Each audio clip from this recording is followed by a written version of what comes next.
And they may well ask, why climb the highest mountain?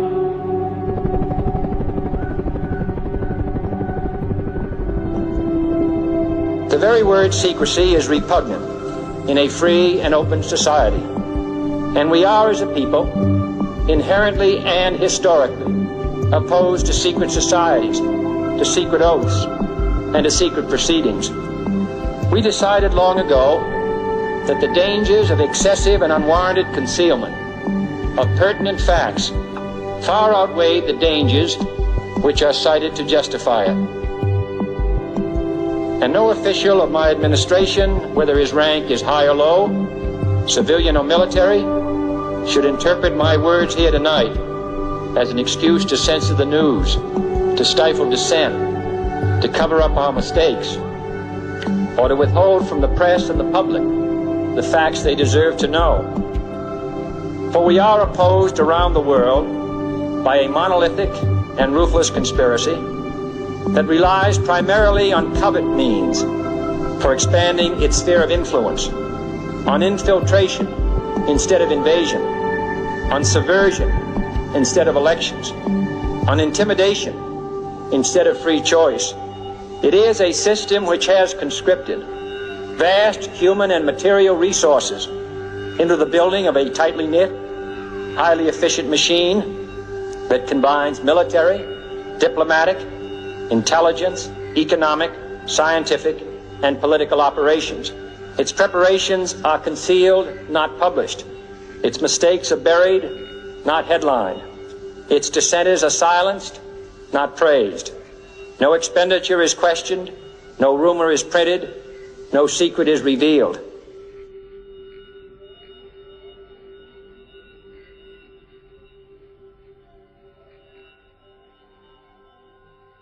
I would have to say memories of my father, fond memories of my father, is when he taught me how to swim, just throwing me in the pool. Or actually, I believe it was one of my uncles throwing me into the pool to my father and learning how to swim. My father taught me how to drink a Coca-Cola. I know it was a photo op for Coca-Cola, but I still remember him teaching me how to drink out of a bottle because I put my mouth all the way around the Coke bottle like it was a nipple.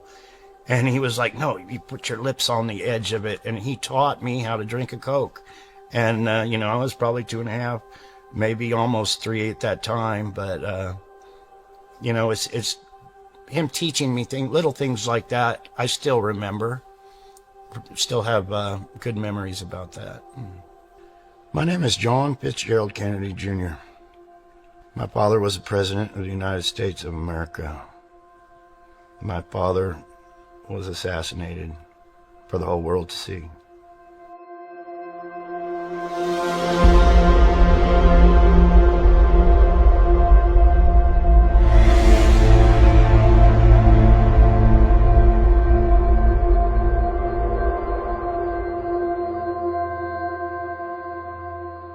My memories in the White House are pretty vague. There's a couple that really stand out, and most of them had to do with colors. Being on a golf course with my father, the bright green grass. I remember the bright green grass. It was like the first time I ever seen grass that bright, so it stuck in my mind. Being in his red convertible, the upholstery was red. I remember, playing like I was driving. There was a few other memories, like me in a helicopter, and I remember talking with the pilot, seeing all the gauges in the helicopter, me playing cowboy and Indian. I remember there was a photo shoot of me with a helmet on and a toy rifle. There's a few memories I have. One memory that really sticks out in my mind was my father was getting ready to do a presidential speech, and I was fascinated by the lady that was there, and she had a steamer, and she was actually steaming his suit before he walked on stage. And I was sitting there, I was so fascinated with the machine. My father was gone, and next thing I knew, where is he? And I've seen footage of that day because I actually ran on stage and found my father. And yeah, so a lot of memories, are by what I've seen and come back to me. Just relive the old footage, because there's actually thousands and thousands of photos and videos out there of me as a child. So it does bring back a lot of memories. Christmas and my toy soldier. Jackie had brought me a toy soldier that was probably 2.5, 3 feet tall. I didn't remember it until I saw the toy soldier, and it was like, that was my toy. And I have even told stories about my toy airplane, about how I wanted to leave a toy airplane on my father's grave. The Secret Service said, go pick out a toy. I've actually seen photos of me with that airplane that I didn't even know existed.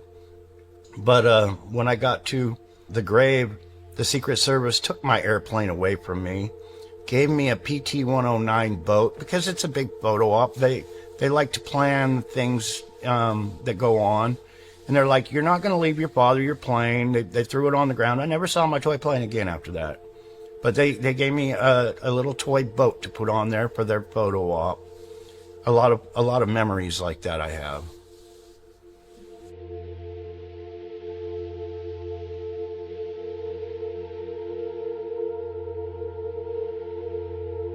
I was just thinking about memories of my mom. My mom had finger toes. Her toes were really, really long, like fingers. I've got long toes like that myself.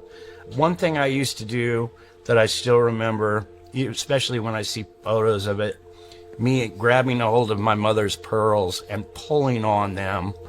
And I think there's a few different photos of that. I do remember that. My mom was one of the kindest woman in the world. I mean, I would get scolded now and then.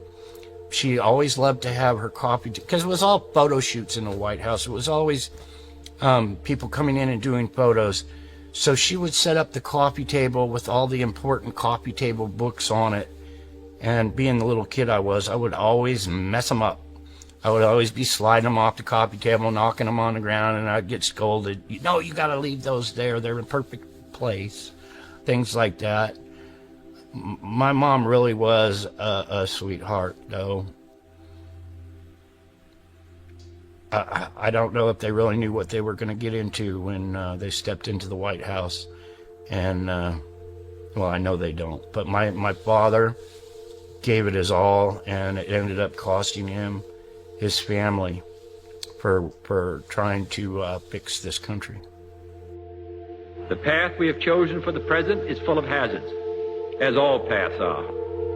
But it is the one most consistent with our character and courage as a nation and our commitments around the world. The cost of freedom is always high, but Americans have always paid it. Our CIA and our federal government is like a big cult, and they want to enslave us. They do everything off of us. They can't survive without the people, so they want to enslave. I learned that they enslave people at a very young age. They basically said, we own you. You are ours. Your life is ours. That's what they told me when I was a child. My father said, there's a plot in this country to enslave every man, woman, and child. Before he leaves this high and noble office, he wanted to expose their plot of keeping us all enslaved and having a powerful government over us. You know, I'm sure there's many reasons why they wanted to end his life, but it's all controlled by our Secret Service and the satanic cults. They like to run things in the background, and my father didn't want to go with their program, and he was trying to basically do what I'm trying to do right now and bring attention to the people and help the people of this country. I don't know if this is my own memory of a dream I had, but me and him were in the car, and he was crying. He was pounding on the steering wheel, and he was saying, I'm fucking dead. They are going to fucking kill me. And I've never seen my father like that. That's why it's in my mind, in my memory. There was people, journalists and stuff outside of the car while he was having his tantrum. Maybe he realized that how powerful they really are, even though he was the president. The people in the background were so powerful. I really don't know. But he was in tears, and he was like, I am dead. But when he was so emotional like that in the car with me, he stepped out of the car. People started taking pictures, and he must have been such a good actor, because the emotions of all that disappeared. He had a smile on his face. He was standing proud. And I won't forget that. Now, whether, because I was probably only almost 3 years old, I don't know if it's one of my memories or maybe I had a dream, but I vividly remember that.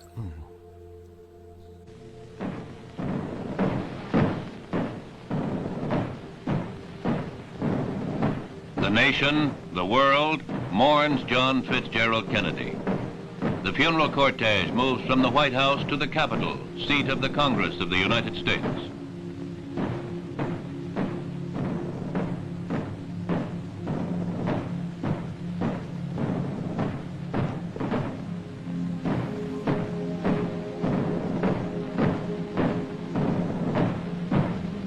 The caisson pauses at the Capitol steps, and from a limousine come the principal mourners, Mrs. Jacqueline Kennedy and her children, and with them President Johnson and his wife and Attorney General Robert Kennedy, the late president's brother.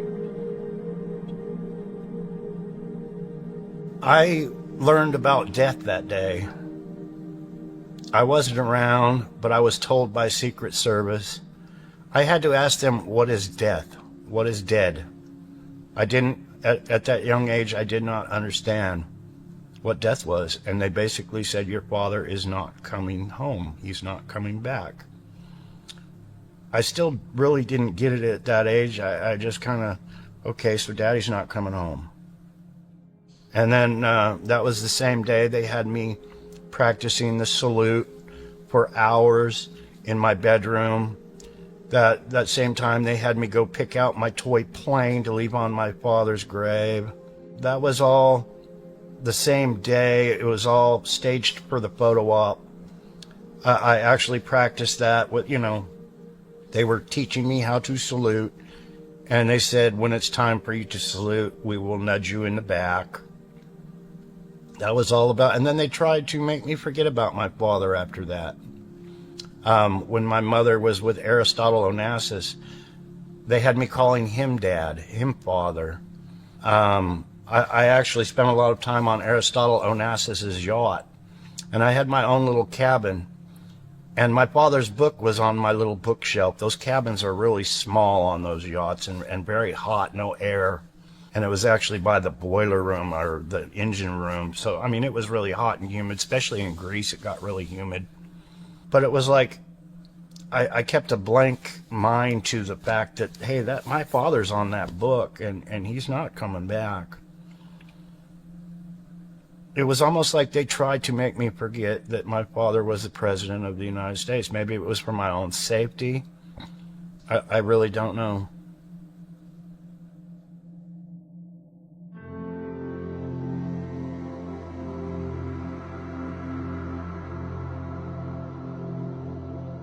I started being shuffled around, and I could tell at that young age that my life was in danger.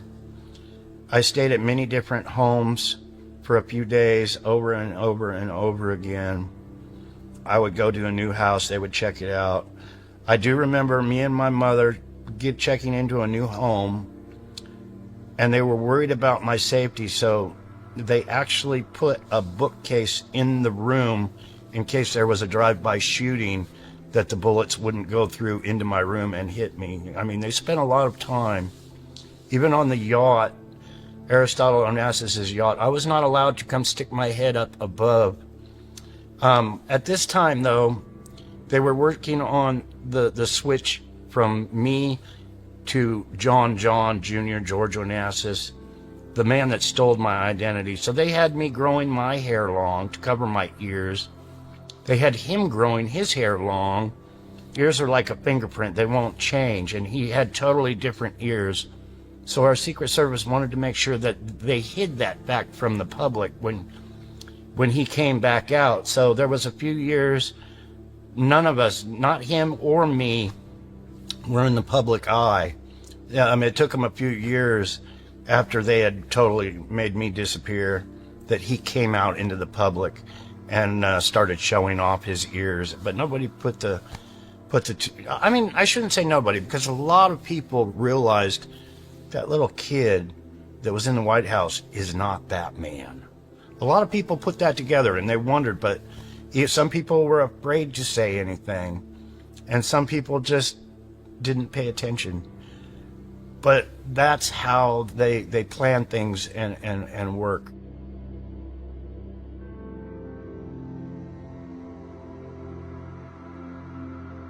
I was tortured many times not to remember. I was even told, you can't say anything. You can't do anything. There was times when I was young, I wanted to get revenge. I wanted to take revenge on the people that took my family's lives. And the people, my handlers, I call them my handlers, they were like, you cannot do anything. They're so powerful, they will kill you. So that was always going through my head, especially when the people in power and the presidents were part of the same crime ring. The presidents of the United States were best buddies with the man that stole my identity. How can you go up against the president of the United States, little old me? So a lot of it was fear that I didn't come out, but and a lot of it was the torture they put me through, the drugs they put me through. They put me through a lot of programs, special ops, MK Ultra programs. They did a lot of testing on me like I was a guinea pig for their government, but they were also building me up. They would do things like put me in sound rooms where the sound was so intense it would drop you to your knees. They put me in chambers. Just a lot of crazy torture. I was telling somebody the other day one of their torture things they did, because it's all Hollywood involved also, so they got access to all the Hollywood sets and the horror movies, and they can do some really crazy things for mind control. At a very young age, they put me on a rack. If you're familiar with the old-time racks you lay on a table, they put ropes around your legs and ropes around your arms, and they stretch you. That is very painful. They put me on one of those when I was a kid. I was on a movie one time, and they locked my head. It was for a horror movie, I believe, but they locked my head in a vise.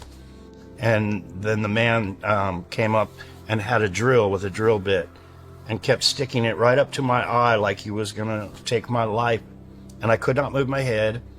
You know, I closed my eyes every time that drill bit went into my... But it's torture like that over and over again.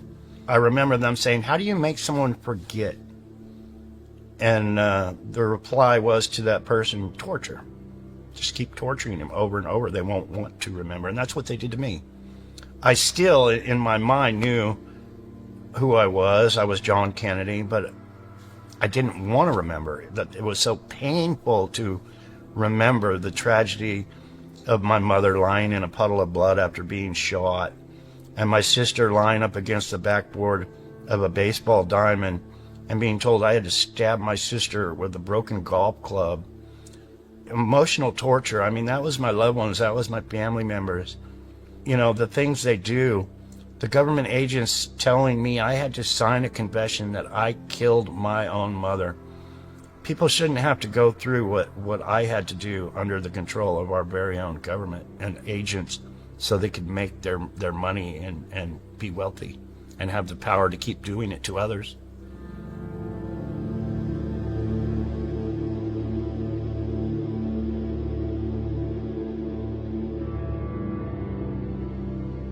The career I had in Hollywood, my mother wanted me to climb the ladder, so you call it. She wanted me to be the best. She had the money, she had the resources, she had the millions of dollars to educate me. She wanted me to stay safe and be all around the world. So for 2 weeks, I would be with Mark Chagall in Israel, or for 2 weeks, I would be with another wonderful, great artist. For 2 weeks, I would be with Pablo Picasso. Just a little bit of education from all these artists. She had me in Hollywood. In Hollywood, they gave me their name, Richard Steele. One of the big movies I did was with Doris Day. And being that young, I actually called Doris Day my mom. In my mind, I believed I had a new mother now. I was on several different shows, and a lot of them, it was MK Ultra. I was always told what to do, and at that age, you do what you're told, or bad things will happen. And some of them in Hollywood aren't pretty.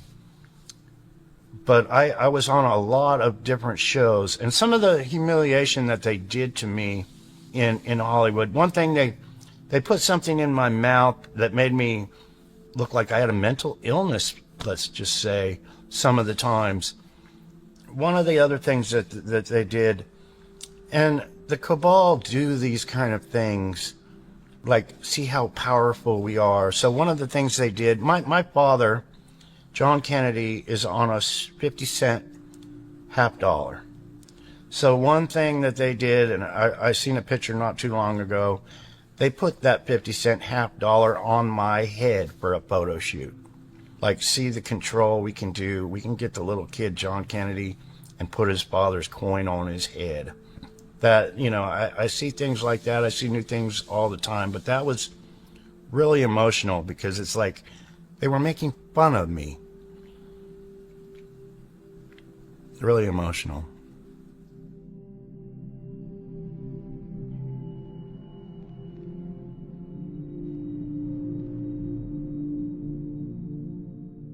I was always on the go from one place to another, whether it was in Egypt, Saudi Arabia, China, Japan. I was always moved around. Like I'd mentioned, I was in Israel. They kept me on the move. But when I was around 5 years old, I had met the Quigley family. And just like Doris Day in the movie, they told me, this is your new family. I was 5. I called them Max and Dorothy, and they scolded me and said, no, you call us your mother and father now. So at 5 years old, I was placed with the Quigleys, but they were like my handlers. So I was actually there, but I was all over the world, all over the place. Handlers would come get me, like Wayne, and take me to another location where I would spend time. Sometimes they would come get me and take me to Greece. I actually remember Dorothy Quigley taking me to get on Aristotle Onassis' yacht. So it was kind of like a place where I was dropped off and then moved all around. But I was actually told to call Max and Dorothy my mother and father at around the age of 5. Now, whether they started that for my safety, as like a safe house for me for protection, or if it was just a place where they could use me and do their secret mind games and their black ops and all their MK Ultra. I know I was picked up at the Quigleys a few times to do some really dirty deeds. Being a victim of child trafficking with the Quigleys, they were my new family now. They would show me love and kindness sometimes. They would be mean to me like I wasn't part of the family sometimes. It's really a mind game as a child. They could do some really horrendous, evil deeds, and I wouldn't agree with it, but it was like, they're my new family. When I got older with the Quigleys, I knew things weren't right there. I was almost like a slave. I was always being told what to do. I was being handled by the handlers. And one thing they do is to keep you in poverty, so you can't do things, so you can't reach the outside world. They moved me around a lot, but the Quigleys were kind of like my home base from 5 on.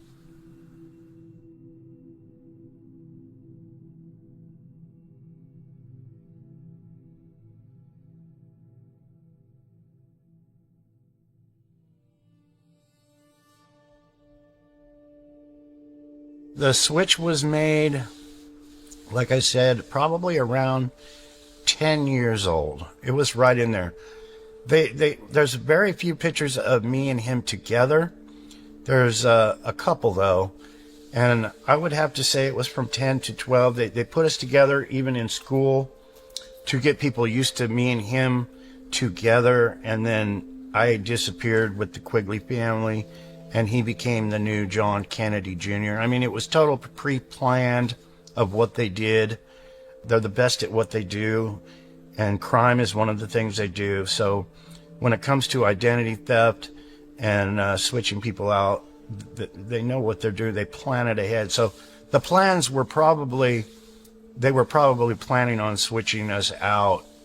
Maybe it was from the day that my father was assassinated. They had the plans all ready to take over the Kennedy family, the Kennedy fortune.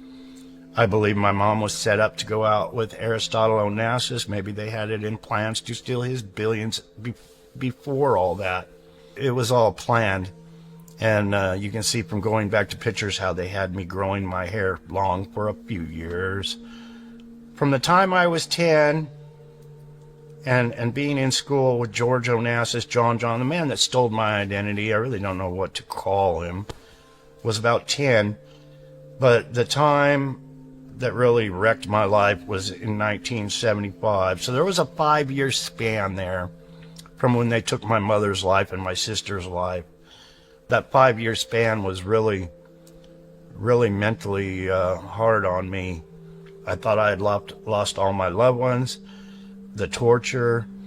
I'm sure there was that 5 years before they actually had my mother's body double in place. Had my mother's body double, had the plastic surgery, gave her dental work, probably gave her speech lessons to become my mother. So from 1975 to 1993, the Jackie Kennedy Onassis the whole world knew was not even my mother. So it was a rough time, but they had it all in the plans, and that's what they do. They plan ahead. My brother, Alexander Onassis, was on a plane. I really wanted to fly with my brother that day. I said, let me go with you. He finally said, okay, kid, come along. Next thing I know, they were taking off down the runway. I was like, they're leaving without me. They can't leave without me. Well, there was a little door on the back of the airplane, and this airplane would go from Greece to the island, and I was always loading alcohol on through this little door. Well, I wanted to go so bad. I knew the door well, and I was like, you're not leaving without me. So I opened the little hatch on the back, and I climbed in the back of the airplane while he was on the runway. To my surprise, when I climbed in to the back passenger seats, the fuselage area from where I would load all the goods to go to the island, there was a man sitting next to him, and he had a revolver in his hand, pointing it at my brother's head. And I was in shock. We took off, and I was like, it's an old rusty gun. That gun will never work. And I was telling that to myself while we're taking off, and we got into midair, and I was telling myself that gun, it's a fake. It's not going to fire. And that's when he fired the weapon into my brother. We immediately took a nosedive. I started clawing at the seats, thinking I could claw my way out of the crash that was about to happen any second. We did crash. They got me out. My brother, Alexander, was dead in my arms. He was gone. They took us to the hospital. Well, these billionaires like my stepfather didn't want to announce that his son was murdered. They made it seem like he died, but they didn't make it seem like he died. They put him in the hospital room and said he was alive, like on life support. But what they were doing was they took the bullet out of his brain. I actually broke my arm, so I was in the hospital. But Aristotle scolded me. He was really, really upset, but he said, don't ever tell anyone that your brother was killed. They keep things like that silent. Aristotle was a very powerful man in the underworld, in the mafia, and he didn't want anybody in the public's eye to know that his family was weak and his son was allowed to be murdered by another family member. So that's the kind of point I was getting at. They don't tell you everything. What you see on the news, oh, well, Alexander Onassis died in a plane crash from a head wound. Well, the head wound was from a bullet, not just from a crash. They covered that stuff up. They covered up what happened to the mechanic that was there that took his life. But I'll never forget looking at that old rusty gun, saying it'll never work, and it ended up taking my brother's life that day. I was 13 years old when that happened.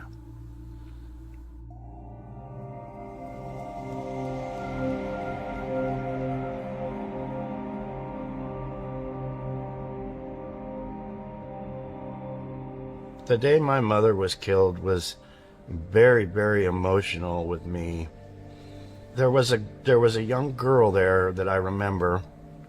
I don't really know why she was there. I remember me and her were on a picnic table, just like, hello, how are you? Me and my mother were in a garage, and we were talking. She was talking, hey, we could start a new life together without all the drama. She was wanting to get away from the Secret Service. I think she was waking up about how evil they really were. And she was like, we can be together as a family again. And the next thing I knew, she walked out of the garage, the shop there. And, just like she had something to do. But then all of a sudden there was a loud series of pow, pow, pow. And I immediately ran outside to see what was going on. And I looked over and I saw my mother laying on the ground. She had her back towards me, but I saw the blood coming out from underneath her body very, very rapidly, a lot of blood. And the minute I saw that, a man grabbed me by my arm, put a gun to my head, and I believe I wasn't quite 15 years old, 14, 15 at that time. But a man put a gun to my head, grabbed me. There was a station wagon. They threw me and ordered me in the back of this station wagon and told me I had to lie on the floor. And this was all at gunpoint. There was another man that had this same little girl, and he was throwing her in the back of the station wagon. And I turned around while all this was going on just to look at my mother, and there was a white pickup truck that pulled right up next to my mother's body. We drove off. They said I had to lay on the floor. I couldn't put my head up. I don't know if I had blacked out at that time or went in shock that it was all really happening. But I remember being in an office environment, kind of like it was a jail, and there was desks, a series of desks, and there was two, I believe they were federal agents of some kind, and they were talking about how much money they just made by killing my mother. And I was sobbing. I was in tears. I still couldn't believe what was going on. They demanded that I signed a confession that I murdered my own mother. I wouldn't do it. I refused to do it. At that time, while I was sitting there at the desk looking at the paperwork that it was demanding that I signed a confession that I murdered my own mother, a man barged into the room, and he had a badge in one hand and a pistol in the other hand.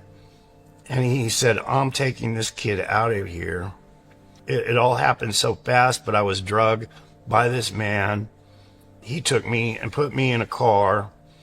We literally drove around for days. He was very worried about someone taking his life for what he did. But we drove around for a few days in circles, I believe. And we ended up back at the Quigley's. I was like, not here again. Not again.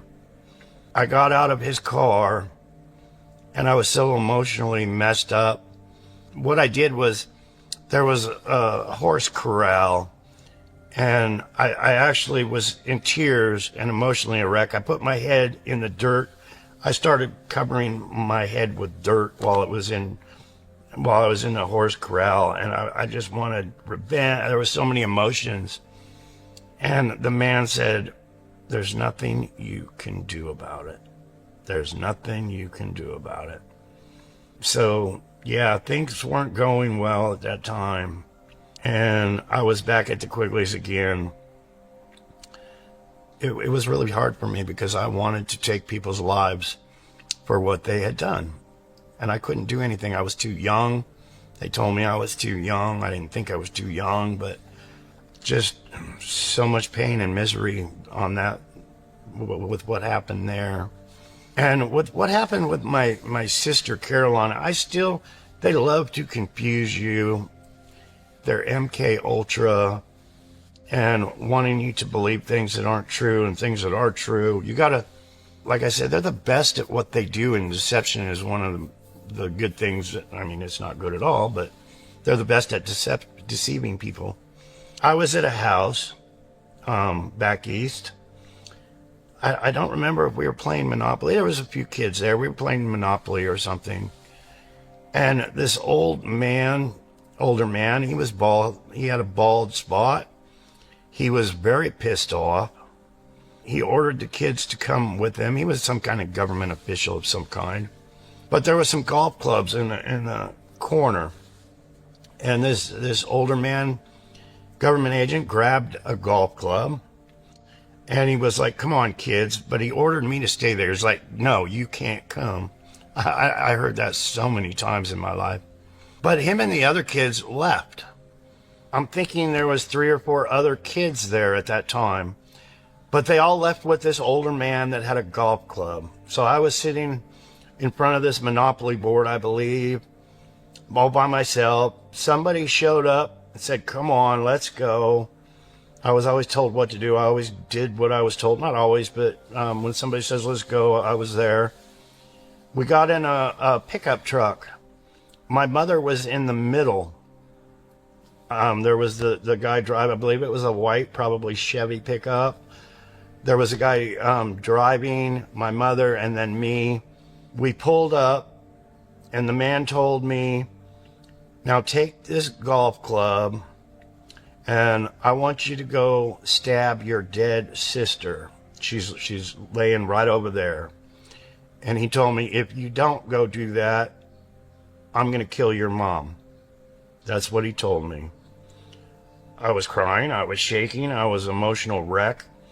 I didn't know what to do except do what I was told. So I grabbed this broken golf club, and I went over and I seen my sister laying there against the backstop of a baseball field. I was like, okay, they're going to kill my mother if I don't. And now that I think back, they wanted my fingerprints on that golf club. They wanted my sister's blood on the end of that golf club. And I couldn't do it. I couldn't physically poke my dead sister that was laying there dead with that golf club. I went back to the pickup.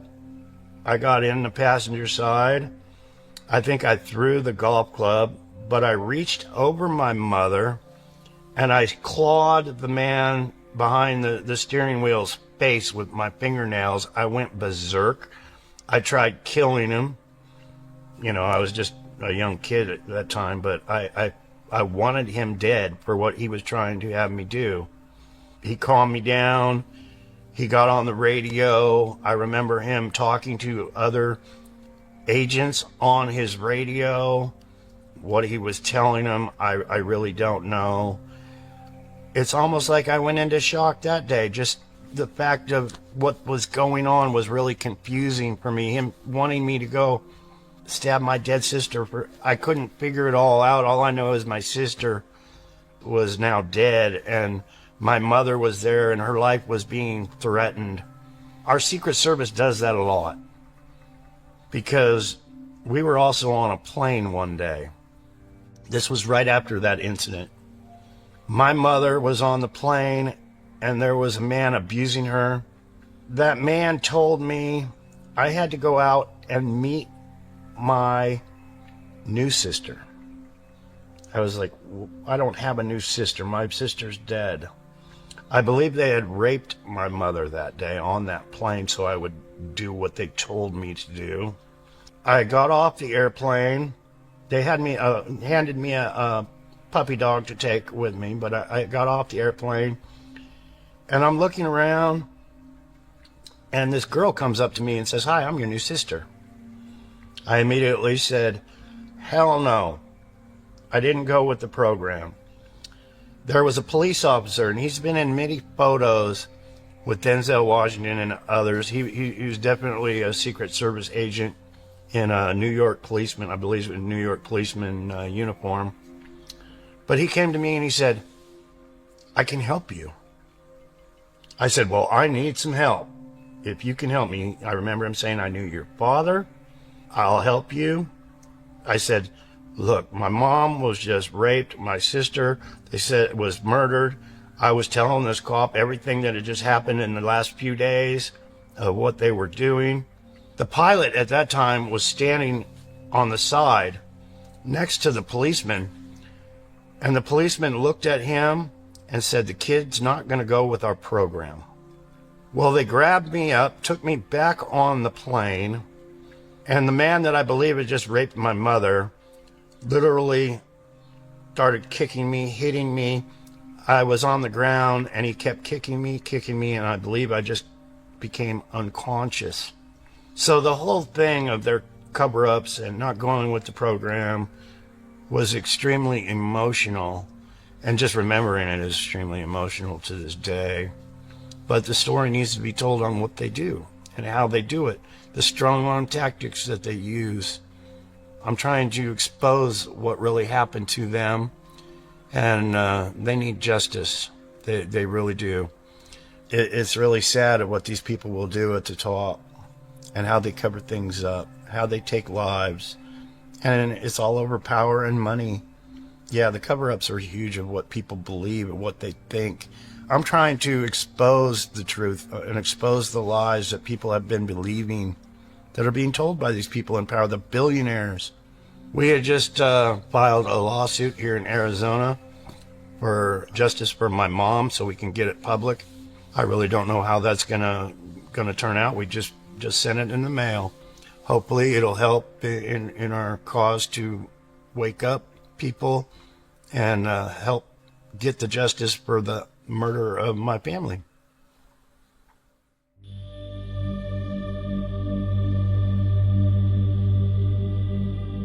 Getting away from the Quigleys was really emotional. It was hard because, like I said, they were my family. Then a lot of the things that started happening, the attempts on my life from my brothers, the way that my loved ones turned against me, some so-called loved ones that I considered family.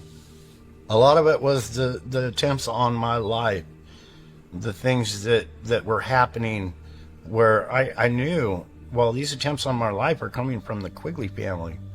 I had mentioned many things about my relatives being unalived.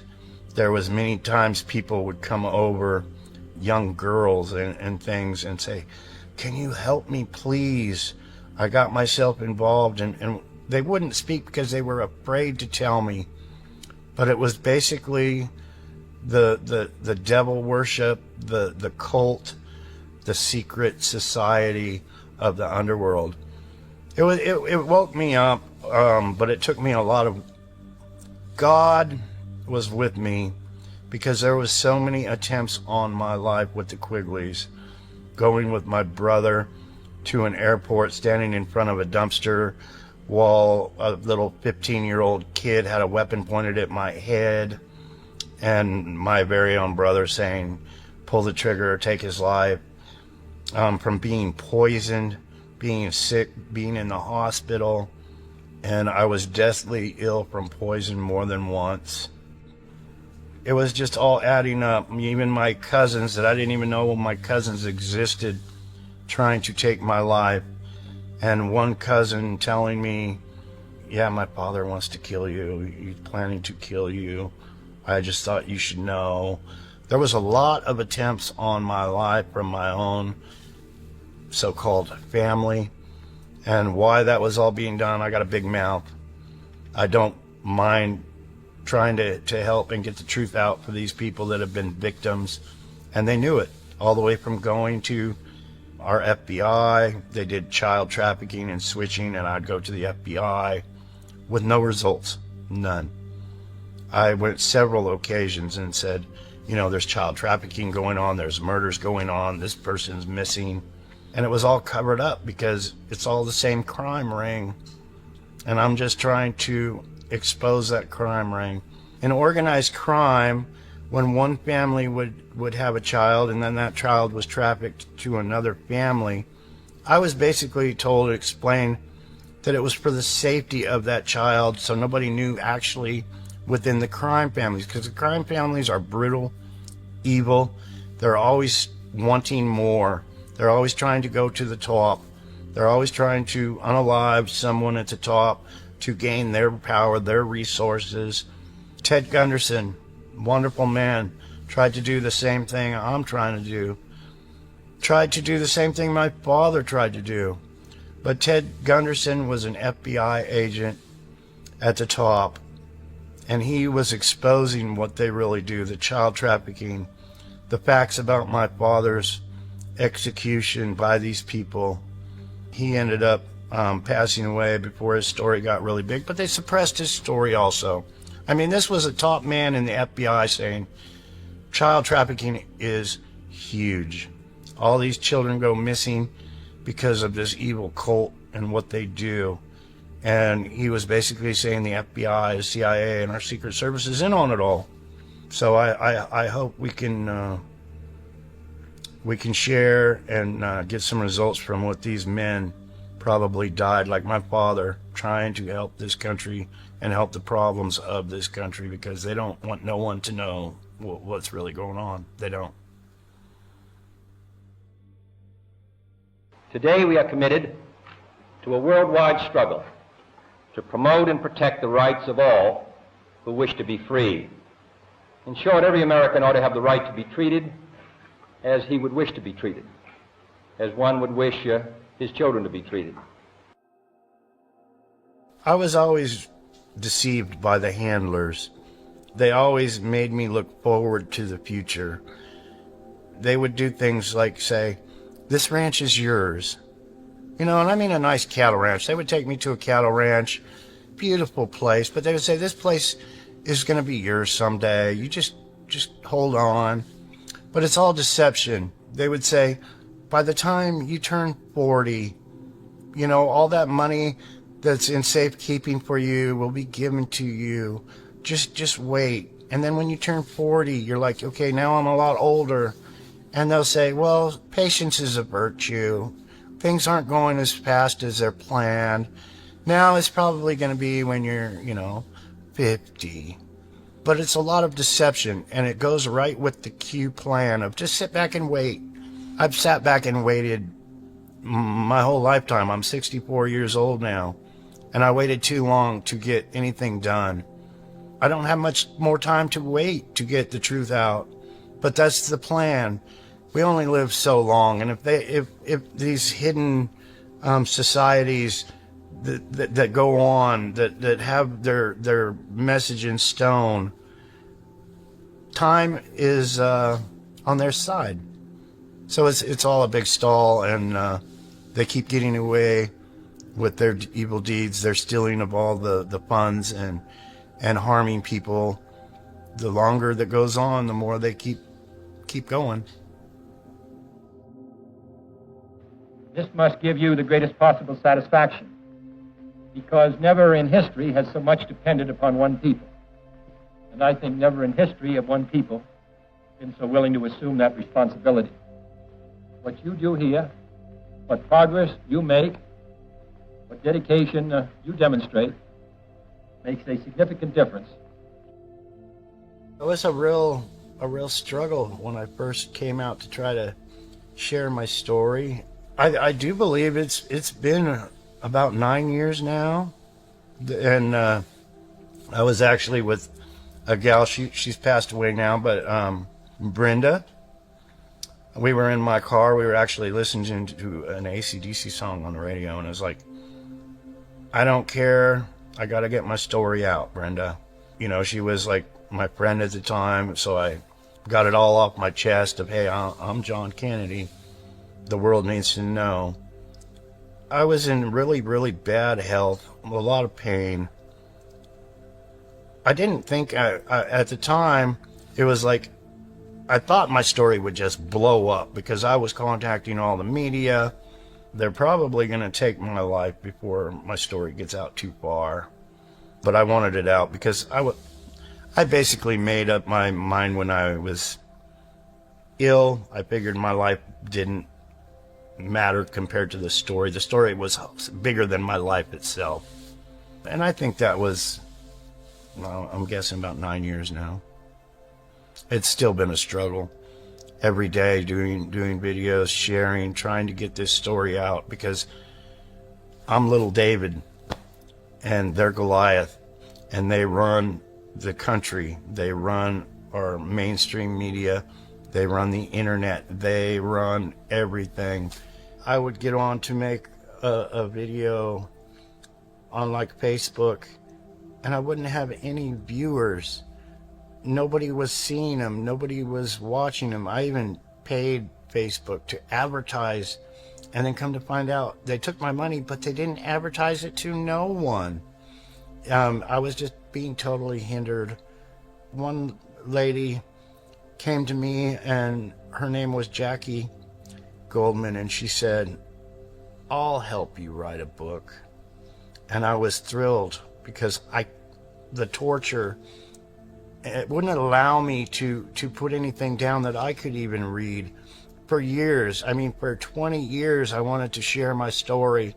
I would try to put it in book form because I can't spell it out in my head. I get too frustrated, too confused. So I started putting it on video cassette.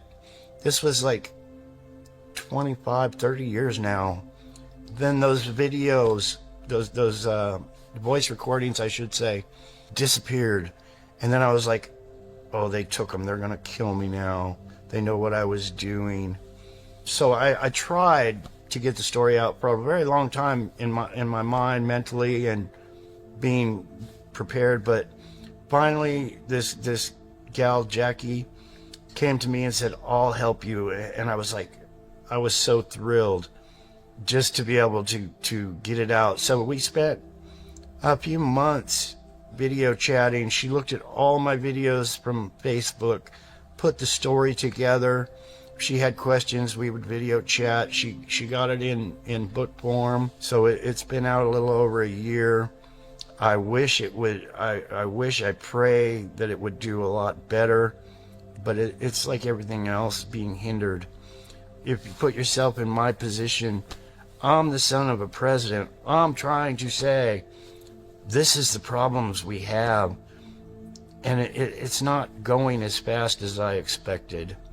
Instead of having a few thousand views on the internet, it should be millions of views.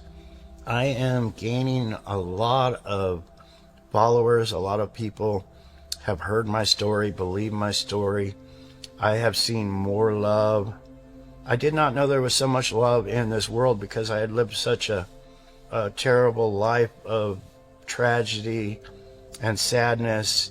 You know, it hasn't taken off as fast as I would like, but the people supporting me, the people sharing, the people making videos, giving my book to the library, it really affects my heart, the love that I have seen. True patriots that can see, you know, justice has not been carried out for me and my loved ones. They're willing to go out of their way, which is huge. It is so appreciated. Just the fact that they will push that share button or spend their day making videos, sharing my books, sharing my story. It really means a lot. And I hope it gets bigger. I hope it grows. I always want to tell thank you to everybody that has helped me. The lions, I call them lions because they go out of their way to help and help others and help share the story. But I can never thank them enough. I really can't, because I can't get this story out by myself. There's no way. It's all the good hearted, kind people that are willing to go out of their way to help, it's gonna get us all justice.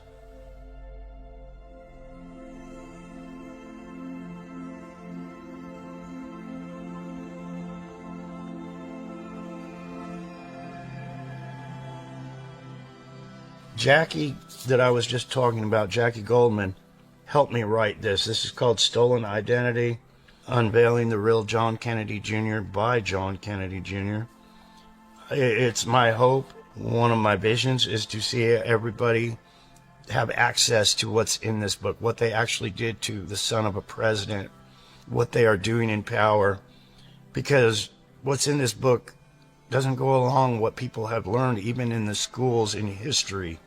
They have put so much fraud out there, so much deception out there of what really happened, and this book exposes it all. It changes history. I thank everybody. The reviews on Amazon are absolutely wonderful. There's not many because not a whole lot of people have heard about this book yet.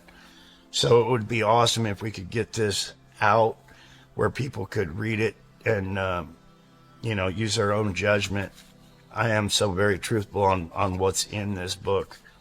And like I said, it puts my life in danger. And I think the more people that know the story makes me safer.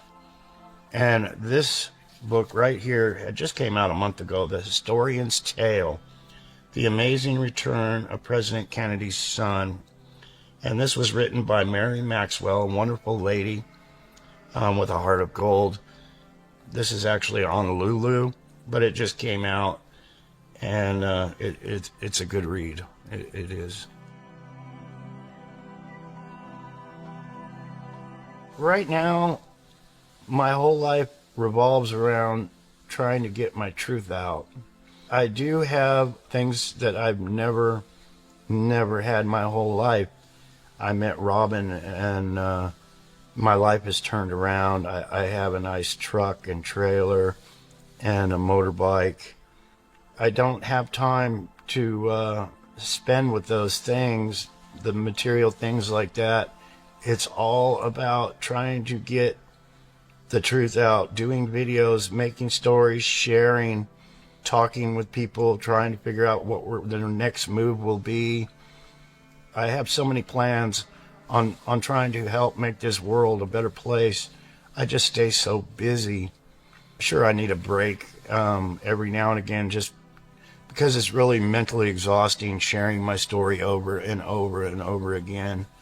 So yeah, a ride on the Harley, even if it's for 5 or 10 minutes, just even if it's around the block, helps clear my head. Something about being in the wind and forgetting all the problems and all the evils of this world, and just letting them blow right by, where I can start again. It clears my head, where I can share that story for the 1,000th time or 10,000th time. My big goal, my dreams, my wishes are that this story gets out to each and everyone around the world. Not the lies that everybody's been told, but the truth of what really going on at the top, the rulers of the world and what they do at the top to keep us in chains, keep us at bondage, control us. They're so powerful of what they can do with us as human beings.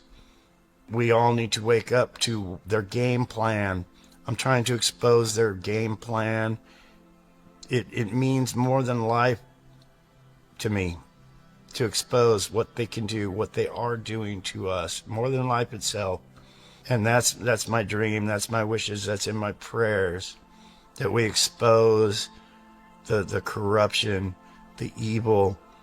I can't let the victims and my family members that have suffered from all the injustice, and there's so much of it, the world really needs to know. It keeps me going. Sometimes I don't want to keep going, and I just remember I have to. It's something I have to do in this lifetime before I leave this planet, this world. I want to express my thanks to all of you. We admire what you're doing, and even more important,